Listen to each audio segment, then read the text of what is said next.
नमस्कार सभी श्रोताओं का गोस्वामी तुलसीदास जी के दोहे में हार्दिक स्वागत अभिनंदन।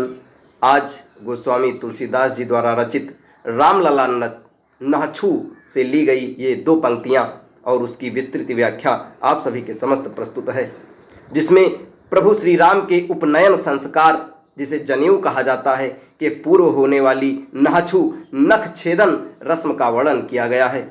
नहछु का अर्थ है नाखून काटना, जो एक शुभ संस्कार माना जाता है।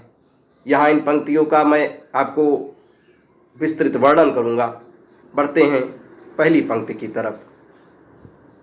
आदि शारदा गणपति गौरी मनाई हो, राम लला कर नहछु गाई सुनाई हो। जेहि गाये सिद्धि होए परम निधि पाई हो, कोटि जन्म कर पातक दूर सुजाई हो। तुलसीदास जी कहते हैं कि किसी भी शुभ कर्म को प्रारंभ करने से पहले सर्वप्रथम आदि शक्ति मां सरस्वती, विघ्नहर्ता गणेश और माता गौरी पार्वती का स्मरण और वंदन करना चाहिए। मैं यहाँ प्रभु श्री राम के नहछु प्रसंग का गान करने जा रहा हूँ। कवि आगे बताते हैं कि इस नहछु के पद को गाने से मनुष्य को हर कार्य में सिद्धि मिलती है और वह परम निधि मोक्ष या ईश्वर की प्राप्ति को पा लेता है। इसके प्रभाव से करोड़ों जन्मों के संचित भाव पाप भी नष्ट हो जाते हैं और जीव पवित्र हो जाता है। यहाँ तुलसीदास जी कहते हैं उनका उद्देश्य है कि जो श्रोतागण सुन रहे हैं, उनकी बातों को पढ़ रहे हैं, वो श्रद्धावान और एकाग्र हो जाएं। दूसरी पंक्ति।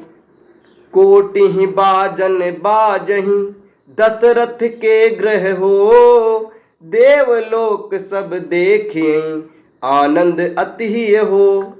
नगर सुहावन लागन बरन न जाते हो, कौशल्या के हर्षना हृदय समाते हो।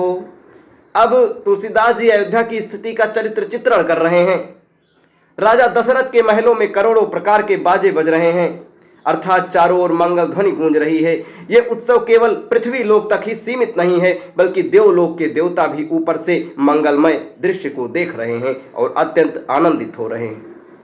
अयोध्या नगर इतना अधिक शोभायमान हो रहा है कि इसका वर्णन शब्दों में करना संभव नहीं है, और सर्वत्र राजा दशरथ की पत्नी माता कौशल्या के हृदय में समाने वाला हर्ष अब उनके भीतर नहीं समा रहा है, अर्थात उनका आनंद इतना अधिक है कि वे फूले नहीं समा रही हैं। एक माँ के लिए अपने पुत्रों के संस्कारों को होते हुए देखना बड़े सौभाग्य की बात होती है। अब इसके आगे की पंक्तियां आपको अगले वीडियो में बताई जाएंगी। धन्यवाद। जय श्री राम।